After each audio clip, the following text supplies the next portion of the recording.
to our Journey Journal. This is a podcast where we talk about what God is doing in our lives and the lives of people we meet along the way.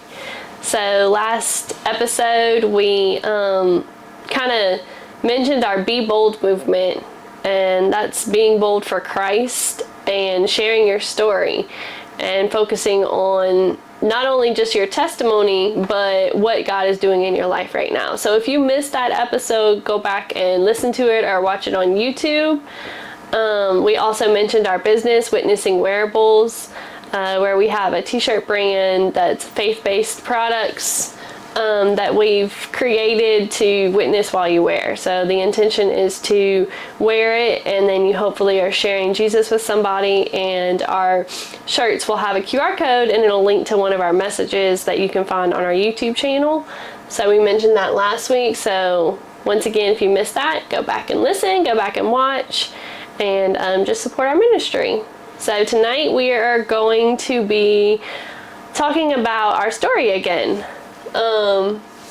Episode 2, we kind of left off on where God called us to travel and our identity in Him. He called us to be teachers. So tonight we're going to pick up where we left off. Yep. So I'll be honest, I didn't really hear a whole lot of what you said just there. I heard it, just didn't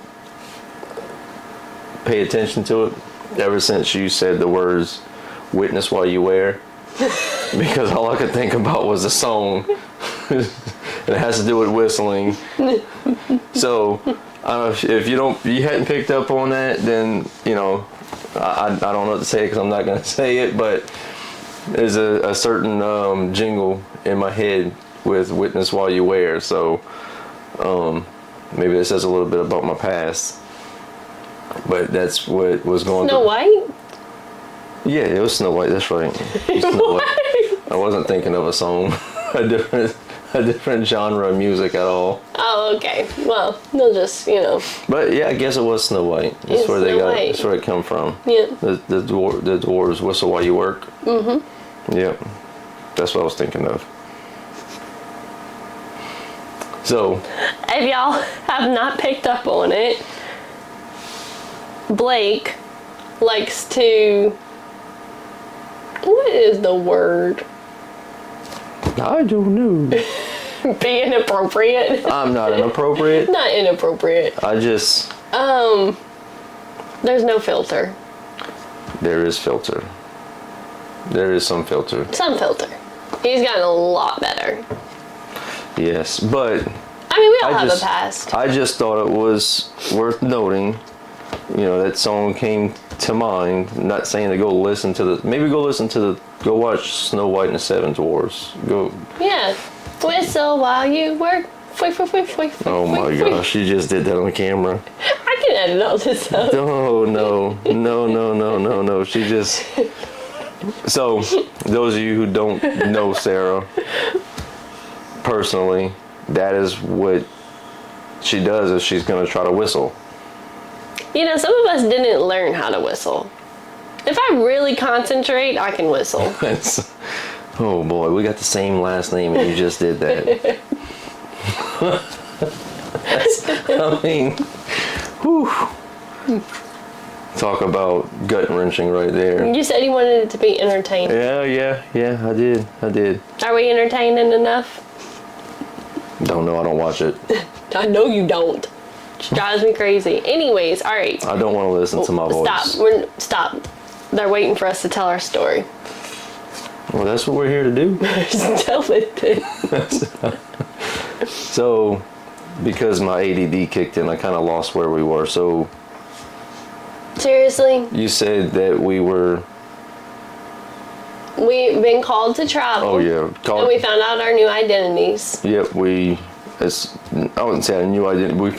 We actually asked what our identity is. Yeah, it's not new. It's always been there. But yes, yeah. we seeked it, and it was, I guess, revealed to us, and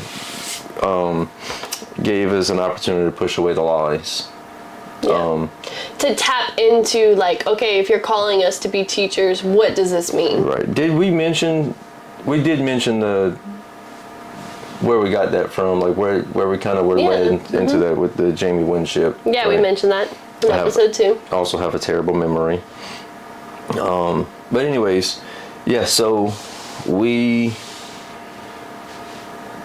realized that, that we're teachers, which I guess you knew that you was a teacher already, because that's what your whole life you was like, I'm going to be a teacher. And I pretty much ran from it. Had little instances where I was in places where I did teach a little bit, and you witnessed some of that and said that was good, and I just never believed it. Right.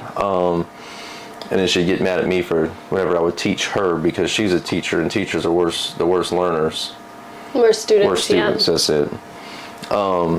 So she's seen it. I just never accepted it, because it's like, I can't do that. I don't know anything,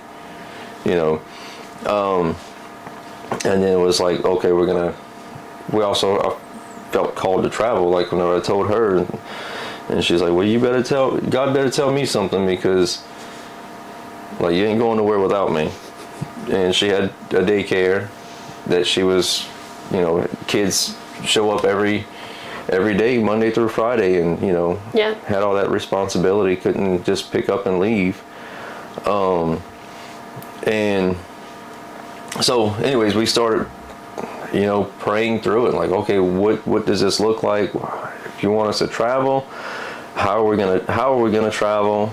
Why, we have how will you provide? How are we gonna, because my job was locked into a position where I worked remotely and like from home, but also out in the field, covering about 100-mile radius or so, and definitely couldn't go anywhere with that job. And so it began, okay, well, how are we going to do this? And start praying through it and start looking at different options. And I said, well, maybe I'll try to pick up a new skill in the automotive industry and chase storms. I'm like, okay, well, because it seemed interesting. It seemed like it'd be something I could try to do, at least. Thank God that didn't work out, because we'd be once again kind of stuck. We'd be chasing storms. We'd be chasing hail claims. Or we'd be working on damaged vehicles. So. And we wouldn't have the freedom that we have to just pick up and go wherever we want. Yeah, right. Or wherever we feel led to go, but. Right. So that was an option, and was kind of looking into, and I was like, okay, well, maybe, I can send myself to these schools. I had people that had done it before that was willing to train me, just on the off days, and I was working on getting the tools to try to pick it up and see if it's something I could even do. And through that, I was like, what would work is a company I work for. There's this position that it's straight up just from the house. I mean, they don't really got to know. They don't have to know where I'm at when I'm working. I could just, at the time, I had a Verizon hotspot that I would ride around the field with anyways, and work from everywhere. Had internet, just never really had a problem. I don't see why we couldn't do that with this virtual position where I never had to leave the house. So I talked to my boss about it, and I said, I'll just kind of take a leap of faith and say, hey, look, this is what we want to do. We want to travel, like God's calling me to preach, and I want to travel to do so. Don't know how. Didn't really ask that far into it. But then, I got the response of, well, you might have to wait for a position to open up and apply for it. I was like, okay, I kind of left it at that. A week, maybe 2 weeks later, he calls me up and says, hey, did you see that new position that was posted? Think this might be perfect for you. And it was a new position within the company. We had a department where it was a very small group of people doing this task, I guess I'll say. And then they decided to grow it all of a sudden from like 30 people to, I think we're almost to 300 people now in this position. And I seen it and I was like, yeah, well, I'll go ahead and apply for it. So I applied, and then we actually came here, which we didn't mention. We're still at the camp. We usually mention where we are in the beginning, but we came here for Thanksgiving to the camp, and I had to interview for it, and it was a virtual interview because we were still pretty decently strong into COVID. And it was, of course, a virtual position, so whoever was hiring was probably in Phoenix or Illinois or something like that. And so I do the interviews sitting actually almost close to exactly where we are now in our other camper while everyone was out hunting, and applied for the position just to I did it, and it's like, all right, well, I think I messed that up. I don't even know if it went through because the internet was kind of splotchy out here. Hold on one second. Millie. Go. Okay, sorry about that.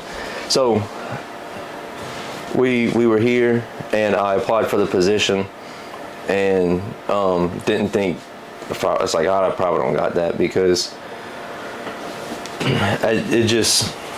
internet was terrible.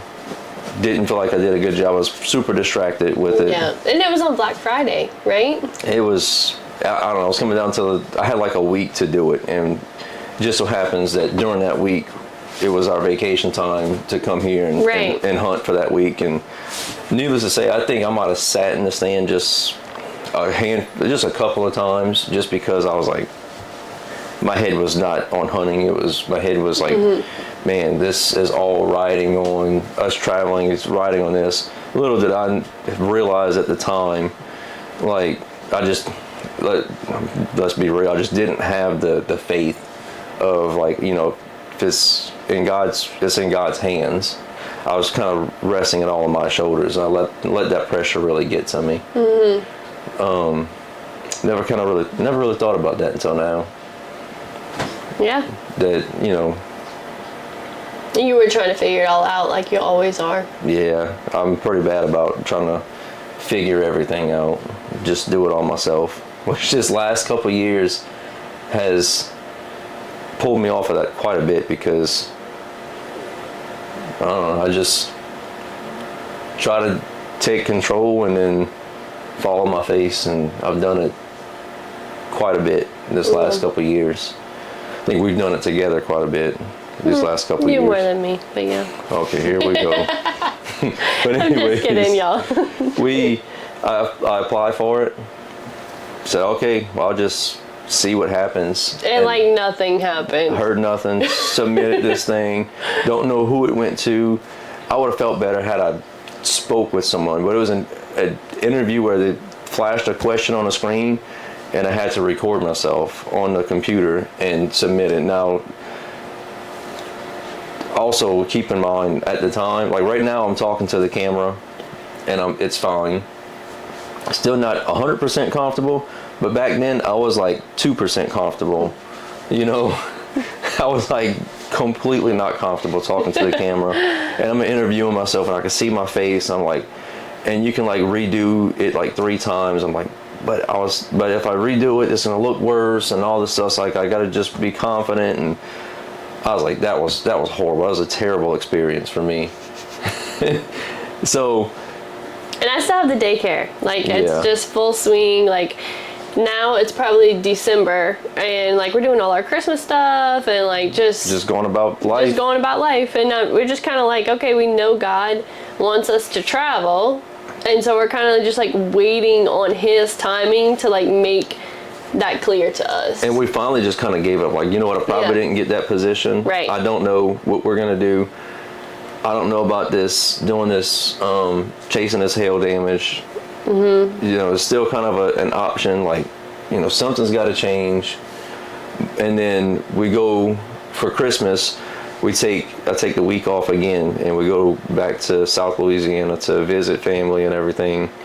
And then we come back, and I come back and I go to work, and I'm at home. I'm in the office, and then I open up my email. and I got an email that says that I was selected for the position. Because also keep in mind that I applied for the position, then I talked with my boss at the time, and he's like, oh man, he said, I heard there was like 500 applicants for that position.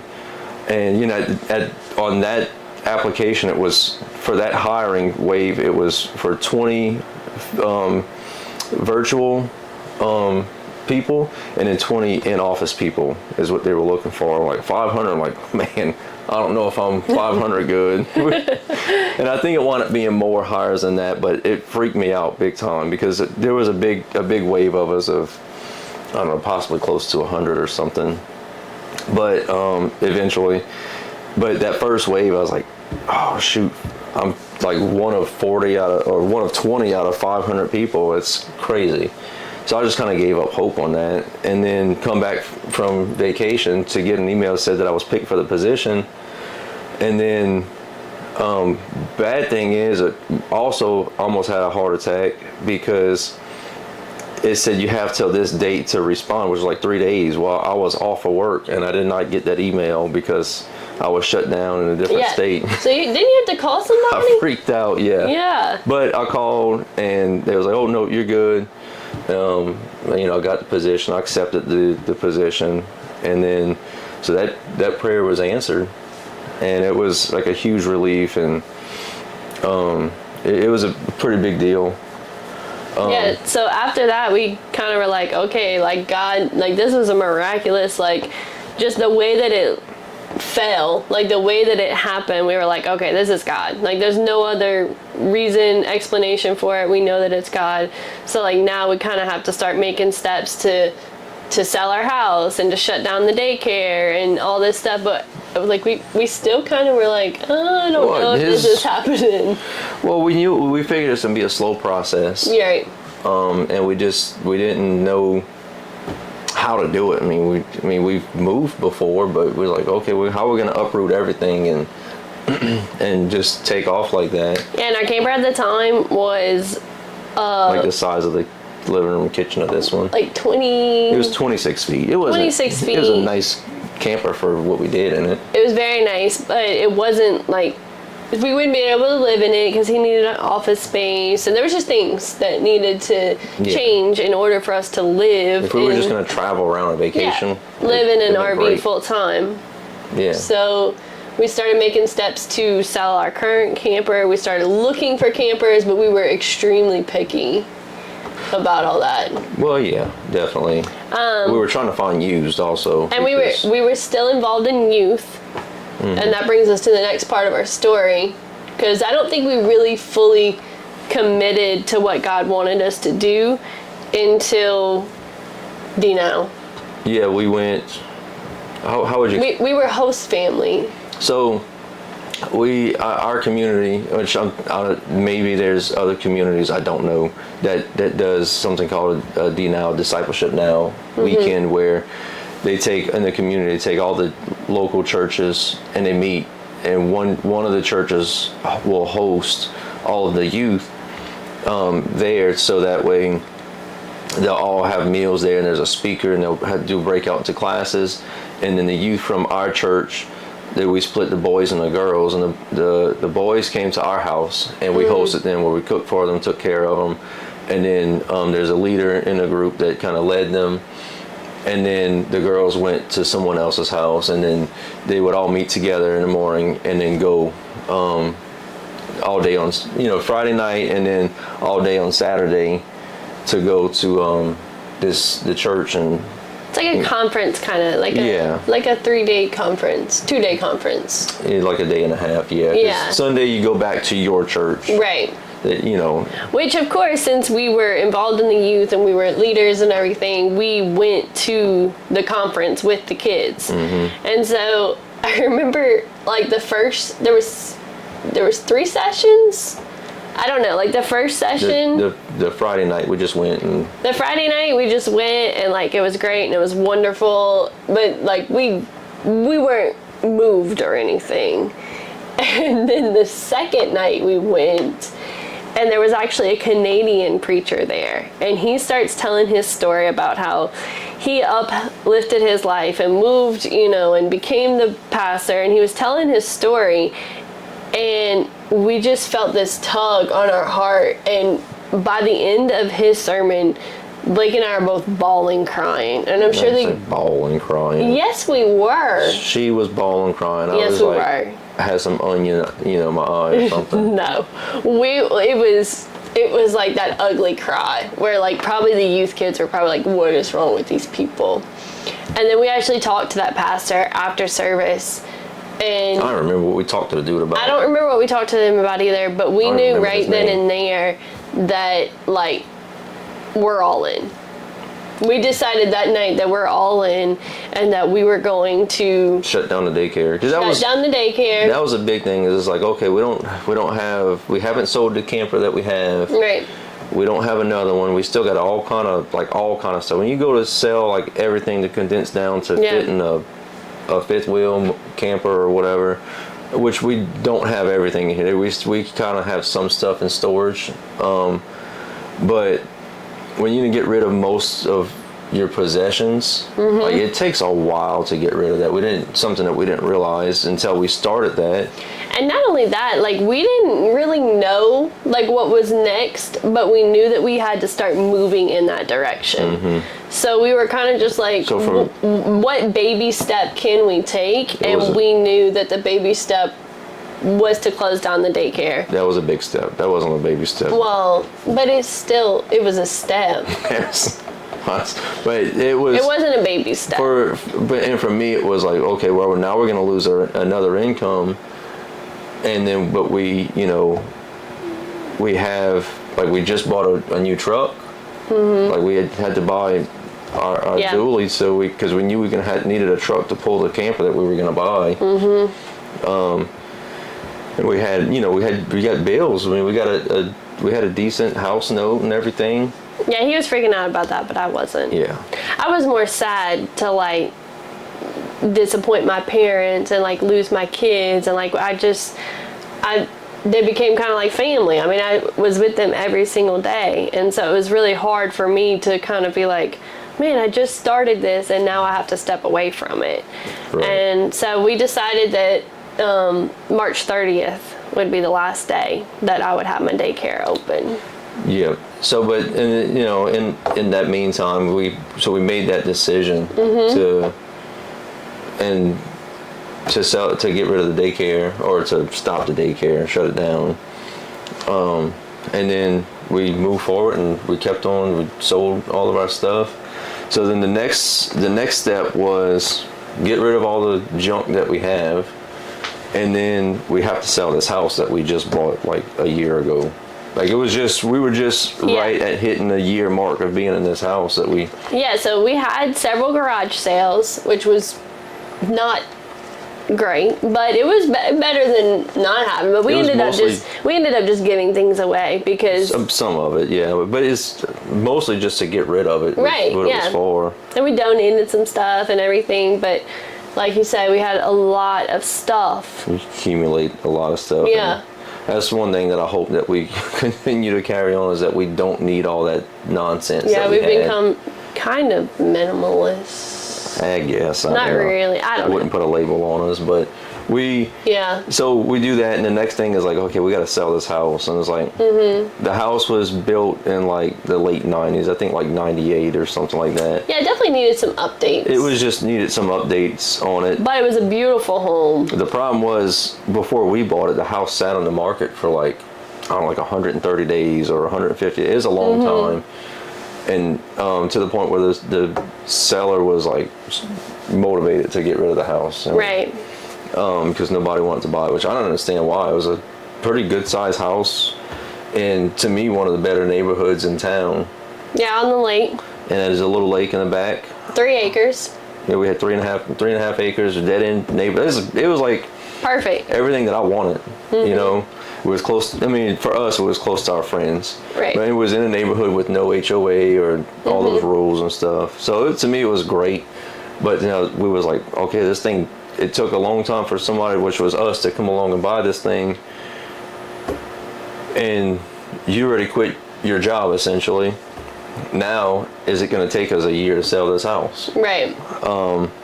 So we started praying about it, and more her than me. Yeah, I was praying one night, and I'm gonna be honest, I was just stressed out, and I was like, I just don't understand how all this is gonna happen, because like we just have this brand new home.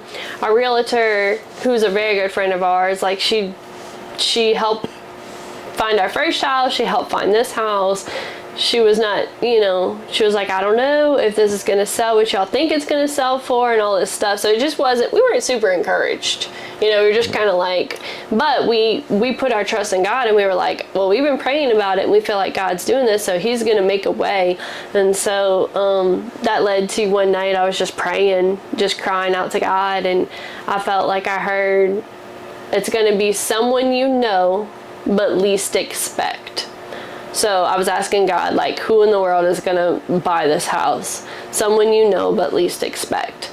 And so then us. We're like starting to think of all these people that might possibly, and we had some friends, like our really good friends, they wanted to move to Petal, and we're like, oh, maybe it's them. Maybe they're going to buy our house. Or, just like little things just here and there that we'd be like, ooh, maybe they're going to buy our house. Us trying to figure it out. Yeah. Like usual. And that was pre-journey, so now we know that that's not how God works. Oh, we still do it though. we still try to still try to figure it out. But anyways, and so I don't know, I just I told Blake, and he was just like, oh, like, who in the world will that be? And so we just kind of just like brushed it off, wouldn't you say? Like we just kind of were like, we feel like we heard that, but like we weren't really sure, and so we just kind of brushed it off. And then one day, you were working. So, kind of fast forward through all that. Yeah. And I just want to stop and say though, because like what she said, she prayed and she felt like she heard God say. So throughout all of this journey that we've been on so far, it's been a lot of like, I always knew, you hear people that they say, well, they heard God speak, or God kind of revealed this to me, or whatever, and it's like, wow, that's amazing. That's set for like really like religious, devout people. Like that just, God, I don't even know how it is that God speaks to you. We're not these special people that I thought that you had to be. So I'll say that no, you don't have to be anything special for God to speak to you. Right. So I'll just say that first. You just have to ask. I think at the time, for us at least, I'm not going to say this is. I don't think this is the standard for God speaking to you. But we became desperate. Like we're like desperate for something. Like, God, give me something. And so we started seeking, started listening, and he started speaking. Yeah, and so we've heard him speak, and we've come to learn to listen to him. Not that we're perfect, because we still like have trouble at times for whatever reason that is self-inflicted on ourselves, to like kind of distance ourselves from God still, in actively trying to like literally physically chase God, I guess, and if you want to call it that. Right. And one thing too, like I want to mention, and we kind of mentioned this with our t-shirts and everything, but God started speaking to me through poetry. And so like my prayers became poems, and I wrote several poems during this process because I was physically like crying out to God on my hands and knees, crying and just trying to figure out like, how in the world is this gonna work? And so right. So but also, so back to the speaking, so she said, okay, if like God told me this, and like we're super doubtful, like, okay, well, is it God speaking? We don't know. Right. And it was kind of one of our first, I guess, confirmations of like, okay, maybe he was speaking to us. Mm-hmm. I mean, we still didn't like 100% buy into it at the time, I guess, because that's just us. But we, first of all, so we get the house, we fix like a wall or something, And we get it ready to sell. And our realtor's like, okay, just kind of setting us up. And she was just doing her job, like, don't get your hopes up. Houses are not, my sister had a brand new house that they were just a few miles down the street from us. Like, they were in their house freshly built for like 8 months. Yeah. Very nice house. And like the brand new construction. The whole neighborhood, brand new construction, really nice neighborhood. And their house, as soon as we told them that, we're moving, and she's like, okay, well, let us know when y'all are going to do this. Like, we working on it right now.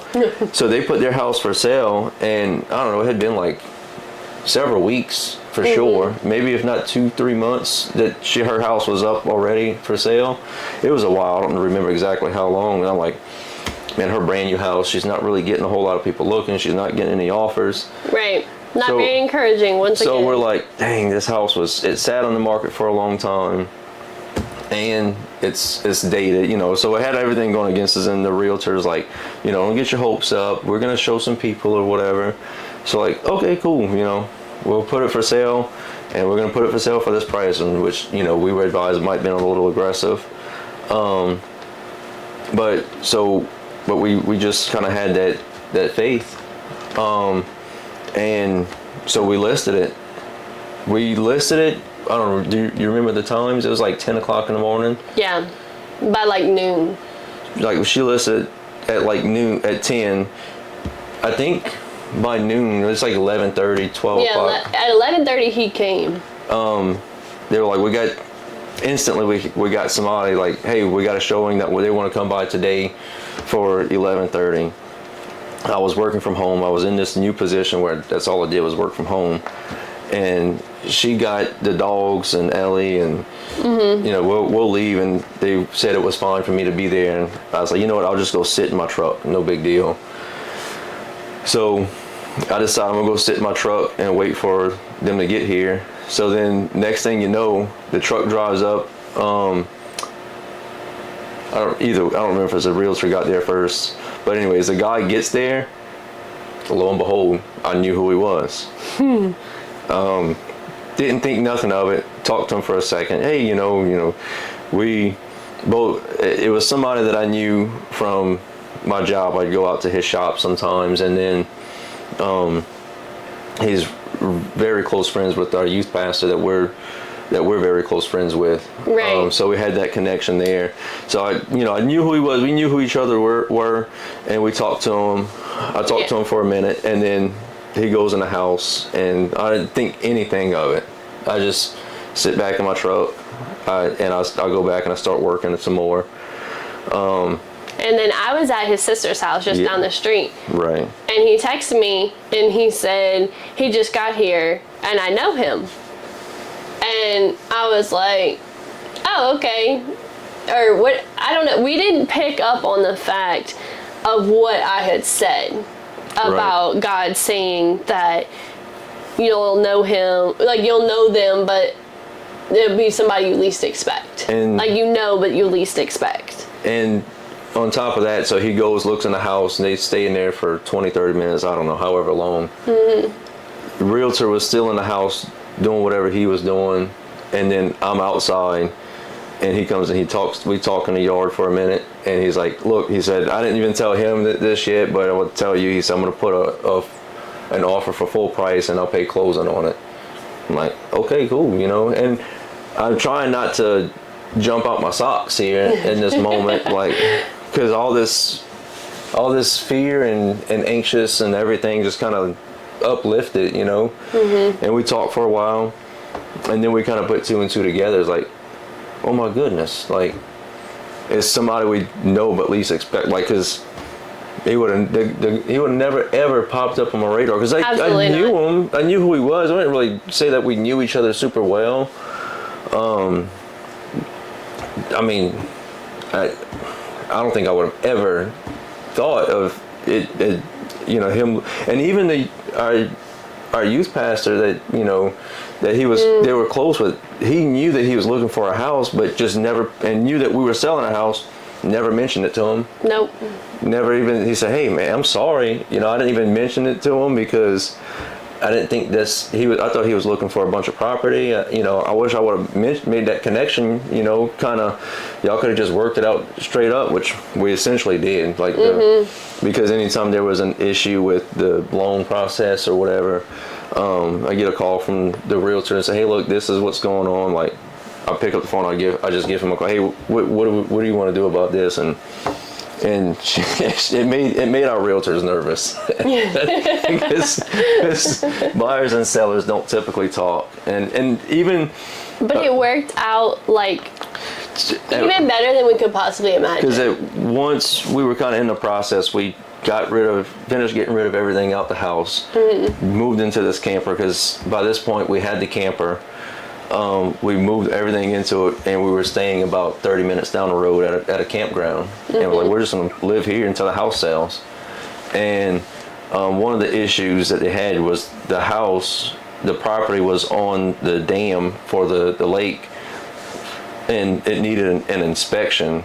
Well, because it needed that inspection, we disclosed it because we wanted to put everything out there because it was not put in the disclosure for us. We felt like it was only fair we put that out there, which was kind of a risk, but I felt like it was the right thing to do.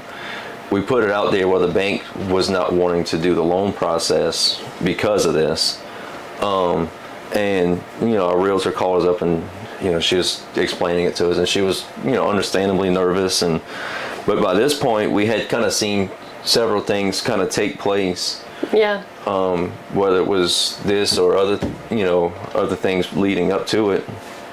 She actually sent us a text that was pretty much like, God's hand is in this, so I'm just gonna let y'all do y'all thing, because she called me and said, "Look, this is what's going on." She didn't know. She thought it might have been the buyer. I'm like, I'll give him a call. Like, he's a good dude. Like, and because I'm open for whatever, and he was open for whatever. So I just called him up, and we worked it out.